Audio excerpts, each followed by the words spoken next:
Gimana sih? Gimana? Kok saya? Kurang nih, makannya udah selesai duluan. Ya, anu nggak makan lagi, Sat? Jadi di frame aku kayak aku sendiri. Iya, kayak anu yang paling Iya. rakus kan, sesuai dengan body. Ah, framingku selalu jelek ya. Ya, itu adalah bagian daripada perencanaan.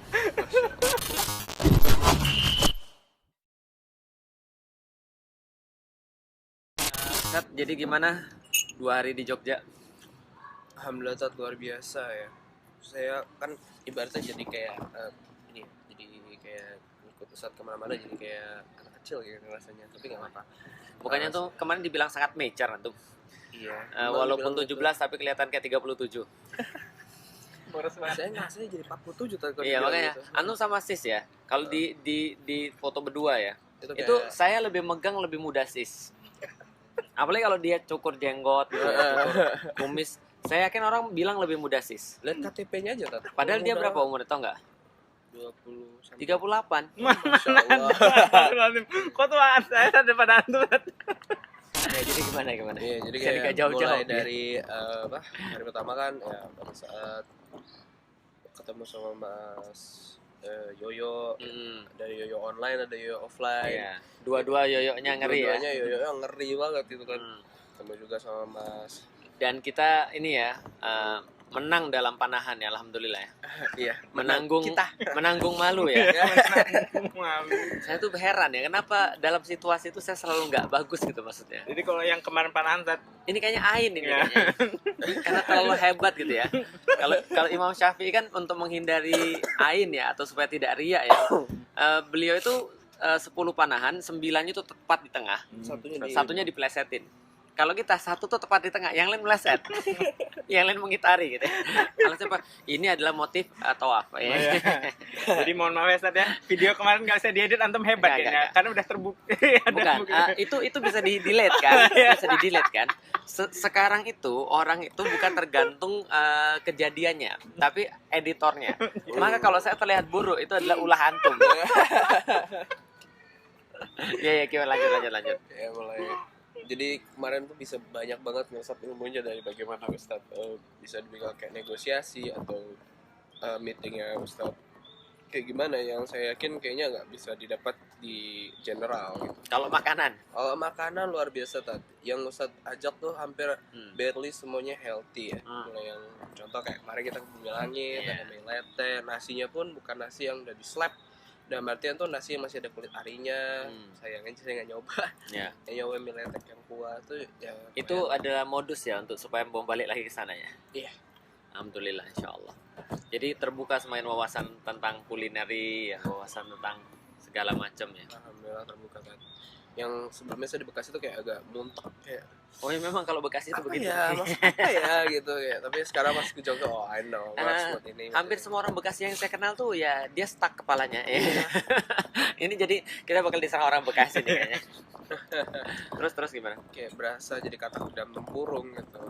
Pada saat bawah dia kayak saya keluar dari tempurung ya. Syukuran aja atas perjalanan yang luar biasa ini. Apalagi kemarin juga bagaimana saat negosiasi ya, kayak kemarin ada Ya, insiden biasalah. dan lain.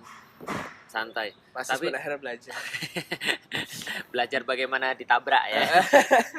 Jadi kalau saya pikir ya pertama ya, untuk memang perjalanan tuh setiap orang tuh perlu untuk safar ya, saya pikir ya. Karena kan Imam Syafi'i sendiri dalam diwannya, dalam syairnya kan bilang bahwa kalau kamu pengen pengalaman, pengen ganti teman yang lebih baik, pengen ganti ganjaran yang lebih baik, pengalaman ya, itu memang harus safar. Dan kita ke Jogja ini kan memang ada beberapa urusan ya. Dan salah satu urusan kita adalah ya memang menikmati kuliner dan coba untuk memperluas wawasan kan ya. Karena bagaimanapun juga sebenarnya ada alasan saya pikir ketika Pak Is tuh bilang bahwa antum cukup matang untuk orang yang 17 tahun. Oh ya. Karena kalau kita lihat anak-anak muda yang 17 tahun, nggak semua sih, tapi mungkin yang muncul ya, kalau saya lihat ya, yang muncul di dunia media sosial gitu, maksudnya yang agak kita prihatin. Bukan berarti sesuatu yang pasti salah ya, kita mencoba untuk nggak ngejudge, tapi terus terang kita agak prihatin ketika kesibukan mereka justru pada sesuatu yang mungkin secara produktivitas tuh kurang. atau secara manfaat hampir nir manfaat. Nah, kalau bahasa anak muda zaman sekarang anfaidah. Anfaedah. Iya. Nah, lebih kepada hedonisme, lalu kemudian pamer kekayaan, Iya. atau misalnya kepada ya segala sesuatu yang bersifat duniawi materialis ya kali ya. Ya, materialisme. Bukan nggak boleh hangout, kita juga sekarang lagi hangout gitu Iya, ya. betul. Bukan nggak boleh untuk menikmati kuliner, kita juga menikmati kuliner. Tapi ada sesuatu yang kita coba untuk sumbangkan sebagai anak muda. 17 tahun lumayan. Itu bagi saya itu sudah berlalu 20 tahun yang lalu ya. Kalau sis ya 25 tahun yang lalu lah. 10 tahun yang lalu. bukannya 15. Artinya saya pikir itu yang mungkin alasan Pak Is bilang antum lebih matang ya. Antum ada penyesalan nggak sih untuk ketika ngeliat anak-anak seumur antum terus nggak kayak gitu? Banyak sih kalau penyesalan, cuman akhirnya saya nyadar bahwa penyesalan itu sebetulnya yang harus saya syukuri kan. Contoh gini, saya tuh setiap kali mau keluar rumah, kalau izin ke orang tua untuk mau ngapain, mau ngobrol aja gitu, itu pasti nggak diizinin. Dan saya ngerti kenapa nggak diizinin. Karena ma antum kan radikal. Menurut antum berarti ya? Mohon maaf ya, Mbak Rika. Tapi saya ngerti tadi, situ saya paham. Karena pada saat saya ketemu dengan teman seumuran saya, di situ saya kayak, kayak gitu emang nggak, hitungannya nggak sopan, itu kan nggak sopan kayaknya ya kayak gitu. Nah di situ saya langsung kayak, I understand now why mom not allow me to go outside, membolehkan keluar untuk bersosialisasi, tapi dalam lingkup yang aman, nggak dalam lingkup yang dangerous, yang anaknya habis isa pergi entah pulang kapan. Saya pikir itu yang kurang pada orang tua zaman sekarang. Iya. Cap. Padahal yang saya tahu tuh teman saya tuh orang tuanya guru. Guru BP lagi ya? Enggak, dulunya guru BP. Sering masuk ya? Tahu aja tuh, Mas. Itu saya pernah habis dari mana ya? Pokoknya habis nganterin mau apa gimana ke airport tuh. Balik kan jam 3-an. Iya. Itu masih banyak anak-anak nongkrong di atas motor, apalagi ada perempuannya. Pacaran gitu ya. Iya, kayak gitu. Akhirnya saya ngeliat kayak thank God I'm not like them. Thank God. Makanya saya bilang dalam buku Udah Putusin Aja kan gitu ya. Antum tahu nggak sih? Dan saya pikir antum juga pasti sama. Saya tuh ketika SD, SMP, SMA, saya nggak pernah punya teman dekat yang satu umur. Pasti yang lebih tua semua daripada saya. Dan saya merasa senang ketika diajak bapak saya untuk ngobrol dengan teman-temannya gitu, maksudnya saya merasa lebih advance gitu ya. Ya maklum mungkin masih agak-agak sombong gitu ya. Emang sombongnya dari dulu nggak sampai sekarang. Ini lebih matang tuh mungkin karena pilihan-pilihan antum yang berbeda. Nah karena itulah saya tuh nulis Life is Choice. Ketika orang-orang tuh memilih dengan cara yang berbeda, pasti hasilnya akan berbeda. Ketika mereka justru menghabiskan waktunya menjadi orang yang biasa, anak-anak muda biasa, maka jangan heran ketika mereka sudah nggak muda lagi, mereka juga menjadi orang-orang yang biasa gitu maksudnya. Yang luar biasa. Betul. Nah, untuk menjadi luar biasa, sederhananya adalah jangan lakukan yang orang lakukan. Betul. Harus lebih daripada orang lakukan. Go extra miles. Jam. Go extra miles. Jam. GEM gitu kan ya. Jam. Oh, berlian. Oh, Jam atau saya jadi rasanya kayak sih perut ini. Tidak bisa bahasa Inggris. Nggak bisa bahasa Inggris. Jadi dia seperti go extra miles. Jadi dia mau melakukan apa yang orang lain nggak lakukan. Oh iya. Kalau orang lakukan 3 dia 5. Oh, oke. Kalau orang lakukan 5 dia 10. Kenapa? Karena dia tidak mau jadi yang biasa. Dia mau jadi orang istimewa. Termasuk passion antum di dunia masak kan. Jarang ketemu 17 tahun maunya masak. Padahal orang-orang yang mendalami dari awal akan mencapai lebih awal. Tahu nggak Tiger Woods? Bukan Muslim. Idola saya dulu. Belajar golf umur berapa? Ayo lo. Iya, pasti dari kecil tapi nggak tahu umur berapa. 9 tahun. 9 tahun belajar golf. Menjadi pemenang umur berapa? Menang golf. Juara dunia golf. 21. Oh, 21. Jadi dia perlu waktu sekitar 13 tahun belajar golf. Yang saya tulis di buku Habits itu orang perlu 10.000 jam untuk jadi master. 10.000 jam itu kalau antum setiap hari 3 jam, ya setiap hari konsisten 3 jam melatih sesuatu, itu artinya antum perlu waktu sekitar 10.000 bagi 3, 10 tahun. kira-kira untuk jadi master dalam sesuatu dengan deliberate training dengan pembelajaran yang terus meningkat, pembelajaran yang sistematis. Antum masak umur berapa mulai? Konsisten mulai masak umur 12, konsisten tiap hari masak. Iya, karena setiap hari kan nyokap masak. Iya. Nah, bantu ya masak tuh. Nah, sampai dia dibantuin lama-lama dilepas sama pas kayak orang naik sepeda lah. Ya. Rasanya gitu. Taruhlah tuh sudah mengambil setengah ya. Berarti kalau perlu 5 tahun lagi, umur 30-an, umur 25-an, harusnya antum sudah jadi master. Kalau setiap hari antum masak 3 jam. Setiap hari. Jadi kitchen supervisor di Sanga berapa lama? Baru tahun kemarin. Berarti taruhlah 10 tahun lagi dari sekarang, 27 harusnya antum jadi master. Harus kurang dari umur 30, antum harusnya sudah jadi master chef. harusnya ya. Kalau orang mau untuk konsisten ngambil setiap hari 3 jam untuk masak, antum ya udah pasti lebih dong. Kalau ngelayanin orang kan, serving orang kan mulai dari minimal jam 6 sampai jam 9 ya. Iya, dia katanya 9 jam tuh. 9 jam ya. Nah, berarti harusnya jadi lebih cepat. Makanya tadi kalau ada yang nanya, kok bisa sih? Nggak ada something magic sebenarnya. Tergantung kamu mau berapa lama gitu maksudnya di situ. Kuat tekadnya. Contoh misalnya, sis S1 apa? Komunikasi. Berapa tahun? Ini tanda-tanda buruk. Iya. Kalau sudah ketawa sebelum dijawab. Itu udah something. Nah, kalau sudah berarti 7 tahun nih kan. 6,5. 6,5. Itu mepet, Pak. Aku sebentar lagi mau diusir dari kampus itu. Apa sih udah dihubungi sama BP kan? Terus bilang, Anda sebenarnya lulusnya serius atau enggak sih sebenarnya? Karena sudah semester ke-14. Ini semester terakhir, Pak, gitu kan ya. Ya, jadi artinya ya 6,5 tahun lah. Tapi pembelajarannya sebenarnya tetap 130 berapa SKS? 132. Saya 34.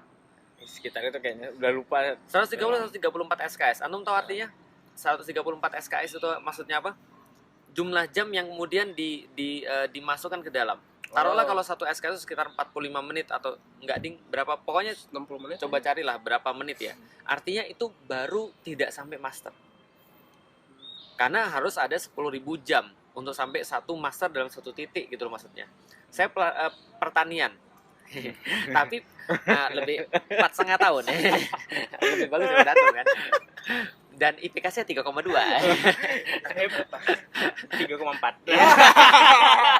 Tapi 6,5 tahun. Soalnya saya kuliah nggak main method. Pasti itu anak IPS. Pas mau ya? skripsi baru main-main. Kebablasan mainnya. Pasti antum dulu anak IPS ya. Iya. Ini maksudnya gini, pembelajaran di kuliah tuh nggak bisa gitu maksudnya, nggak bisa mumpuni gitu maksudnya. Nah, kalau pembelajaran di kuliah aja nggak mumpuni, apalagi kalau Anda dari awal milihnya sudah salah dan setelah kuliah milihnya juga salah gitu maksudnya. Nah, jadi itulah pentingnya orang tuh memilih dari awal. Maksudku tuh gitu. Jadi kita tuh pengen nyampein pada anak-anak muda tuh ada satu hal di dalam Islam tuh yang benar-benar penting. Saking pentingnya dikatakan intisari daripada seluruh intisari. Yaitu adalah asar itu. Kan asar kan waktu ya. Asir artinya kan jus.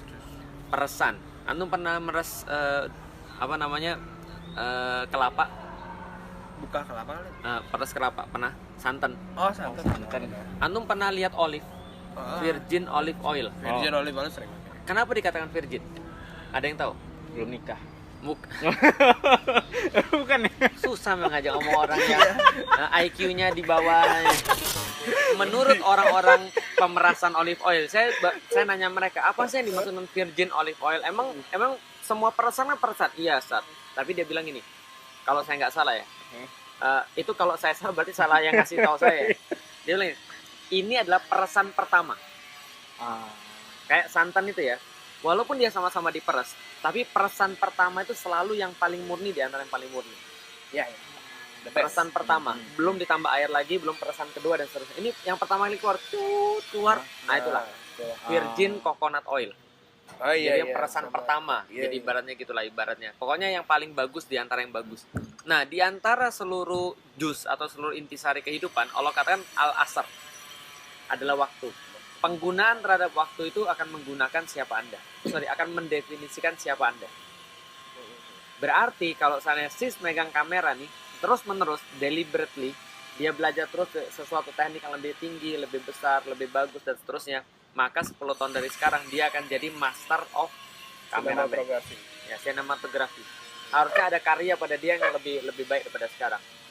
Saya belum lihat itu, tapi most likely kalau dia konsisten saya pasti akan lihat itu. Ya. Antum ketika milih makan dari sekarang, milih untuk jadi cook dari sekarang, cepat atau lambat, antum pasti akan memberikan satu prestasi. Cepat atau lambat, asal deliberately training. Nah, untuk deliberately training itu perlu mentor. Kalau deliberately kan adalah sifat. Deliberate training itu perlu mentor. Nah, untuk itulah kemarin saya tuh nyaranin antum beberapa mentor untuk di dalam dunia ini. Karena mentor itulah yang nanti akan memberikan kita, ini loh yang harus kamu jalani step by step. Kayak coach ya berarti. Coach, mentor, guru, ulama, ustadz. Kalau saya pasti nyarinya yang ustadz, yang sama yang seperti saya inginkan. Dalam dunia kreatif, terang saya akan nyari orang kreatif misalnya. Nah, kalau sis juga sama, nggak mungkin dia berguru pada saya. Kalau dia berguru pada saya, dia akan ngebully. Gitu, bro. Artinya, the message that we want to send, asik. Kayak Jakarta Selatan ya. Nggak bisa bahasa Inggris. Jadi, message yang pengen kita sampaikan adalah harusnya anak-anak muda tuh benar-benar care tentang apa yang mereka pilih, tentang apa yang mereka lakukan, dan tentang apa yang ingin mereka raih di masa depan. Itulah yang dimaksud dengan visi. Orang yang nggak Islam aja punya visi. Iya. Padahal mereka hidupnya nggak tahu akhirat. Nggak tahu akhirat atau surga neraka. Harusnya orang Muslim, Harusnya orang Muslim lebih visionaris lagi. apa yang antum pengen dengan masa ini? Untuk visi antum ke Islam. Yang pertama, mengubah Persepsi. persepsi, betul. Dan mengubah generasi ini menjadi generasi yang Rasul bilang, generasi yang terbaik. Karena banyak yang saya lihat ya, ini orang malas banget gitu kan, dan selidiki ya memang benar makanan. Ya maksud contoh gini ya, nggak gini, tadi malam kita makan apa? Magelangan itu apa? Makanya Karbo tuh kan? males kan? Benar. Nah, bangun pagi susah kan? Iya. Salah satunya Antum tahu nggak saya makan apa? tadi malam. Gorengan. Sama aja. Enggak. Terus. Itu ya Nah, di berarti. situ pada saat itu saya langsung kayak menyadari, oh iya ya, kayak benar-benar ya benar apa yang kita makan tuh apa ya yang kita Berarti antum ada dua kesalahan semalam. Iya. Pertama makan yang salah, kedua waktu makannya salah. Malam pula, Iya. Masya Allah gitu kan, teman nggak ada pilihan lah. Kuliner tuh godaan, Iya, benar, godaan. godaan itu. Makanya harus dikendalikan. Betul. Nah, jadi itulah pesan kita pada teman-teman di luar sana ya. Kendalikan makan. Ya, supaya teman-teman bisa untuk punya satu sudut pandang yang lebih bagus tentang kehidupan. Ya. Dan kalau dalam kasusnya Rasyad, dia memilih jalur makanan. Dalam kasusnya Sis, dia memilih untuk berkontribusi dalam dunia kreatif sinematografi. Kasus saya memilih untuk apa yang saya pilih? Saya memilih untuk tidak melakukan apa-apa. Masya Allah. Saya melakukan dunia kreatif kalau saya. Nah, itu yang kita pilih. Itulah kenapa Mas Husain tuh selalu bilang orang tuh beda-beda. Ya. Kalau Ustadz Umar Mita itu menyampaikan perkataan ulama bahwasanya Allah membagi tugas kepada hamba-hambanya dalam dakwah itu seperti Allah membagi rizki. Jadi beda-beda. Makanya ada orang itu beda-beda. Sebagai orang yuk ngaji, antum harus paham itu hukum pertama dalam yuk ngaji. Orang itu beda-beda. Hukum kedua nanti akan saya sampaikan ketika ada kasusnya. Oh, jadi belum ada kasus itu? Oh, sudah ada sebenarnya. Ketika antum naik mobil, Hah? kan AC-nya mati, Hah? panas kan? Panas. Nah, antum merasa nggak nyaman kan? Enggak juga. Nah, ada sedikit nggak nyaman dibandingkan AC kan? Ya. Oh iya, ada Nah. sedikit pastinya. Nah, itu hukum kedua. Terus mau gimana lagi? Oh, itu kalau Ustadz Husain udah marah itu. Iya. Dan, Mas ini gimana Mas? Ini kok AC-nya nggak nyala? Ini kita nggak nyampe tepat waktu. Terus mau gimana lagi? Itu Sausen tuh ini. Iya. Itu tadi udah marah. Ya, itu kan. Dalam situ Oke. terdesak sudah nggak ada bisa dilakukan, udah bersyukur aja, terima aja. Iya. Karena ini adalah sesuatu yang terbaik yang bisa kita lakukan. Karena kalau kita marah-marah malah nggak ada juntrungannya Iya, dong. ada juntrungannya. Terima. Kalau yang pertama itu memahami perbedaan. Yang kedua itu adalah memahami takdir. Jadi kalau antum dibully itu udah takdir. Iya. Ya, itu hukumnya yang selalu yang kedua. Terus mau gimana lagi? Dia nggak pernah berpikir besok gua akan gaji Felix ya, Enggak. sehingga gue yang bully. Ternyata setelah dia gaji saya tetap saya yang bully. Ya itu aja ya. Jadi insya Allah mudah-mudahan insya Allah kita coba akan rutinkan lah untuk ngobrol-ngobrol kayak gini, dan kita berharap ada suatu kebaikan. Kenapa? Karena selalu ada, kita tuh pengen apapun yang kita lawan tuh bisa bermanfaat bagi orang. Kalau misalnya pun memberikan satu motivasi khususnya bagi anak-anak muda untuk lebih banyak berkarya, dan tidak ada terlalu dini untuk memulai kebaikan, Ya, dan tidak ada terlalu tua untuk mengakhiri keburukan. it's never too late. Maka berbuatlah kebaikan sejak dini dan akhirilah keburukan selagi masih ada waktu. Ya. Gitu ya. Itu. Itu kuncinya. Tulis, Mas. Quote of the day ya. Wah, Kita rehat saja nak.